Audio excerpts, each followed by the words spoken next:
तो प्रिय मित्रों, आज हम बात करेंगे मीन लग्न की। मीन लग्न में सूर्य कैसे फल देगा। तो जिसके मीन लग्न है कुंडली में, वो अपनी कुंडली उठाइए और देखिए कि सूर्य कहाँ स्थित है। सूर्य के प्रत्येक घर में फलों की हम वर्णन आगे अब करेंगे। और जो लोग नहीं समझ पाए हैं कि उनकी कुंडली में क्या लग्न है, तो वो भी समझ लीजिए। तो चलिए शुरू करते हैं कि देखिए, इस प्रकार की हमारी कुंडली होती है।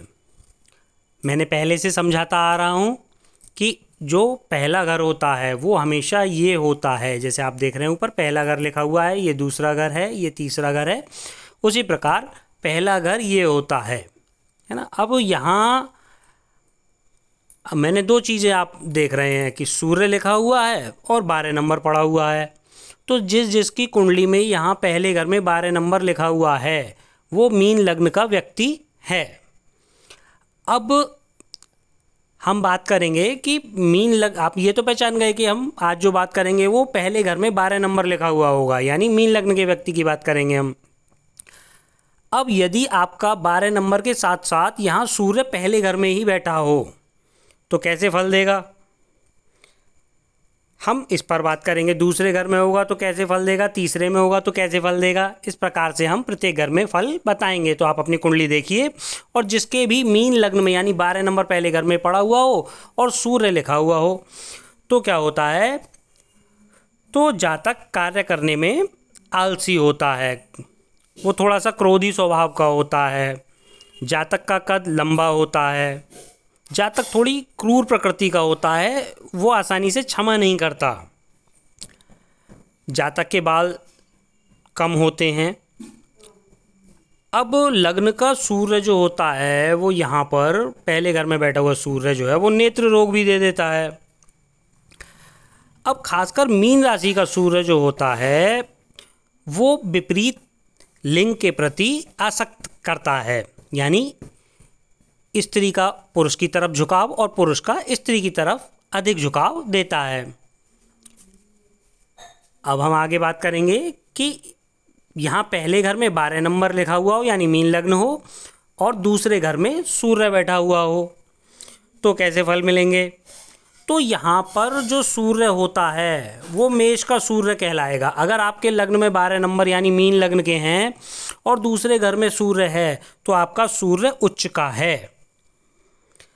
अब यहाँ उच्च का होकर स्थित है। अब ऐसे में अगर आपका धनेश यानी मंगल भी शुभ हो जाए आपकी कुंडली में तो आप पर धन की बरसात हो जाएगी। अब यहाँ सूर्य उच्च का होकर बैठा हुआ है सिर्फ, तो भी ये धन संग्रह कराता है। ऐसे जातक स्वतंत्र कार्य करना पसंद करते हैं, नौकरी प्रायः ये कम पसंद करते हैं। ऐसे जातक की देह में उष्णता बनी रहती है, हाथ पाँव में पसीना आता रहता है। अच्छा, दृष्टि भी कमज़ोर पड़ जाती है। ऐसा जातक उत्तम भोजन और बढ़िया वस्त्रों का शौकीन होता है। अब चूँकि सूर्य 1 नंबर यानी मेष में यहाँ बैठा हुआ है, लग्न आपका मीन ही है, लेकिन सूर्य जब दूसरे घर में बैठेगा तो मेष में बैठा हुआ है, तो क्या होता है कि वो अग्नि तत्व की राशि में बैठा हुआ है, क्योंकि 1 नंबर मेष जो है वो अग्नि तत्व की राशि है। तो अग्नि तत्व में होने की वजह से वो जातक को थोड़ा कामचोर आलसी बनाता है, किंतु उसकी इच्छा बड़े बनने की बड़ी प्रबल होती है और ऐसे जातक को वो जो है वो थोड़ा स्वार्थी भी बनाता है। अब हम बात करेंगे कि मीन लग्न में यानी 12 नंबर लिखा हुआ हो लग्न में यहाँ पर और सूर्य बैठा हो तीसरे घर में यानी पराक्रम भाव में बैठा हुआ हो तो कैसे फल मिलते हैं। तो जब पराक्रम भाव या सहज भाव जो कहलाता है उसमें सूर्य होता है तो भाइयों के लिए ऐसा सूर्य शुभ नहीं होता। ऐसा जातक बलवान और शूरवीर होता है, लेकिन वो अपने सगे संबंधियों से ही मनमुटाव रखता है। अब तीसरे भाव का सूर्य जो है वो यहाँ चूँकि 2 नंबर में यानी वृष में है तो क्या हुआ, स्त्री राशि में हो गया सूर्य। तो जब वो स्त्री राशि में होगा तो सूर्य से धन के मामले में अच्छे ही फल मिलते हैं तथा जातक जो है वो धन वाहन आदि का सुख आसानी से पा लेता है। अब हम बात करेंगे कि मीन लग्न में और सूर्य आपके चौथे घर में बैठा हो, माता, वाहन, मकान, सुख का घर भी यही होता है, यहाँ ये बैठा हुआ हो तो कैसे फल देगा। तो ऐसे में जातक को अधिकार दिला देता है, जिस कारण वह लोगों की दृष्टि में ऊंचा उठ जाता है। ऐसा जातक जनता की दृष्टि में भी प्रतिष्ठित व्यक्ति होता है। अच्छा, राज्य सत्ता में धन पाता है, यश मान सम्मान से संपन्न बनता है और मित्रों के द्वारा भी उसे सहायता मिलती है। सूर्य जो है वो चतुर्थ स्थान में होने से सामान्यतः जो होता है वो बचपन में अभावग्रस्त रहकर दुखी रहता है, लेकिन यौवन काल में अपने बल पर मकान आदि का सुख प्राप्त कर लेता है और मध्य आयु में उसे वाहन का सुख भी मिल जाता है। चूँकि ये वाहन का घर है तो यहाँ पर उसे वाहन का सुख भी मिल जाता है, लेकिन फिर से उत्तर आयु के में ये सूर्य थोड़ा कष्टकारी रहता है। अब हम बात करेंगे कि मीन लग्न में यानी पहले घर में 12 नंबर पड़ा हुआ है और सूर्य आपके 5वें घर में यहाँ पर बैठा है। यहाँ पर बैठा है सूर्य, आपका घर तो ये 5वां ही रहेगा। आप समझिए नंबर क्या पड़ा हुआ है, 4, यानी कर्क राशि हुई। कर्क राशि का आपका सूर्य हो गया। तो ऐसे में क्या होता है, देखिए कर्क जो है वो जल तत्व राशि यानी सूर्य जल तत्व राशि में बैठा हुआ है, यहाँ हम ये कहेंगे, है ना। तो क्या होता है, तो जातक की प्रवृत्ति बुरे कर्मों की ओर रहती है। दूसरों के दुख सुख की परवाह जातक नहीं करता और अपने स्वार्थ की पूर्ति में ही उसका अधिक ध्यान रहता है।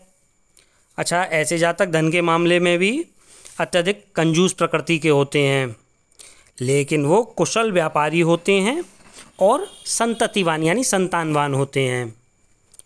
अब हम बात करेंगे कि मीन लग्न में ही यानी पहले घर में यहाँ 12 नंबर लिखा हुआ हो और सूर्य यहाँ छठे घर में बैठा है। छठा घर किसका होता है, रोग ऋण शत्रु का होता है। और सूर्य का ये 5 नंबर जो लिखा हुआ है यानी सिंह राशि अपने ही राशि में बैठा हुआ है, यहाँ हम ये कहेंगे, है ना। तो क्या होगा, तो देखिए चूँकि ये पुरुष राशि भी है, पुरुष राशि में सूर्य बैठा हुआ है, तो ये जातक को कामुक बनाएगा, घमंडी बनाएगा तथा क्रोध करने वाला बनाता है। उसे छोटी ही आयु में कुछ रोग जैसे प्रमेह, उपदंश आदि रहते हैं। जातक के माता पक्ष के लिए भी छठा सूर्य जो है वो शुभ नहीं होता। अब किस प्रकार के फल मिलते हैं माता पक्ष के लिए, जैसे मौसी का विधवा हो जाना या उनके यहाँ पुत्र ना होना, इस प्रकार के फल अनुभव में आए हैं। अच्छा, जातक के जो है वो शत्रु अधिक होते हैं, लेकिन वह स्वयं शत्रुअंता होता है, यानी वो शत्रुओं पर भारी रहता है हमेशा। ऐसे जातक के भाई बंधुओं की संख्या कम होती है, लेकिन उसे धन धान्य का पूर्ण सुख प्राप्त होता है और जातक को समय समय पर रोगों से परेशानी भी रहती है। अब आज हमने बात की पहले घर से लेकर छठे घर में सूर्य हो। अगले हम वीडियो में पार्ट 2 में बनाएंगे 7वें घर से 12वें घर में सूर्य होगा तो वो किस प्रकार के फल देगा। साथ ही आपको ये भी समझना है कि ये फल जो मैंने बताए हैं अगर अंशों से बलवान है तो मिलेंगे। इसके अलावा दृष्टियों को भी ध्यान देना होता है, लेकिन 70% ये फल आपको मिलेंगे ही मिलेंगे। बाकी का 30% जो रह गया वो रह गया कि आपको अंश बल कितना प्राप्त है, किस ग्रह के साथ युति करा हुआ है, इन सब से अंतर इसमें फल में आएगा।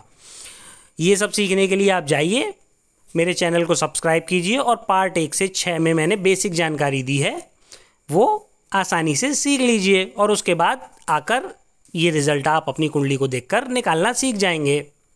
तो प्रिय मित्रों, आज इतना ही। धन्यवाद।